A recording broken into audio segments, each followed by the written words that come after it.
बुधवार को प्रधानमंत्री नरेंद्र मोदी के भाषण ने हरियाणा के चुनावी माहौल को और गर्म कर दिया। सोनीपत के गोहाना की चुनावी रैली में निशाने पर रही कांग्रेस पार्टी, खास तौर से भ्रष्टाचार और आरक्षण को लेकर गांधी परिवार पर उन्होंने जोरदार हमला किया। प्रधानमंत्री ने कहा कि कांग्रेस का शाही परिवार देश का सबसे भ्रष्ट परिवार है। अगर हाईकमान भ्रष्टाचारी हो तो नीचे लूट का खुला लाइसेंस मिल ही जाता है। यहाँ किसानों की जमीन को लूटा गया, राज्य को दामादों और दलालों के हवाले कर दिया। पीएम ने कहा कि जैसे जैसे वोटिंग का दिन पास आ रहा है, वैसे वैसे कांग्रेस पस्त पड़ती जा रही है और बीजेपी के लिए समर्थन बढ़ता जा रहा है। उन्होंने कहा कि बीते 10 साल से हरियाणा में भाजपा की सरकार है। हमारी सरकार पर, हमारे मुख्यमंत्री पर भ्रष्टाचार के कोई आरोप नहीं लगे। यहाँ भाजपा सरकार ने सरकारी नौकरियों में खर्ची और पर्ची को बंद किया है। हरियाणा की जनता को आगाह करते हुए पीएम मोदी ने कहा कि आरक्षण के प्रति नफरत कांग्रेस के डीएनए में है। उन्होंने कहा कि कांग्रेस राजघराने से आने वाले हर प्रधानमंत्री ने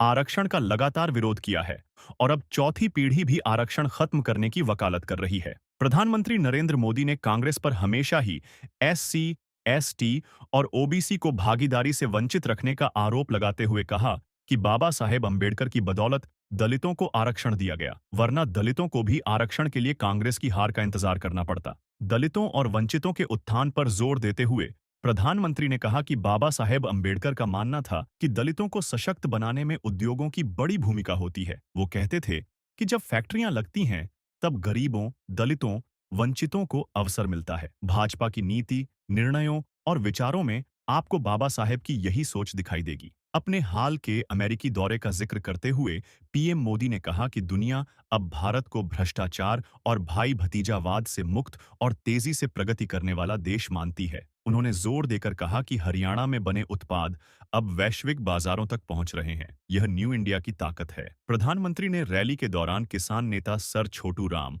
और एकात्म मानववाद के प्रणेता पंडित दीनदयाल उपाध्याय को भी याद किया। उन्होंने कहा कि अंत्योदय और गरीबों की सेवा के लिए पंडित दीनदयाल उपाध्याय ने जो रास्ता दिखाया, वो प्रत्येक भाजपा कार्यकर्ता के लिए संकल्प पथ की तरह है। त्रिवेंद्र चौहान, खबर वर्ल्ड, सोनीपत।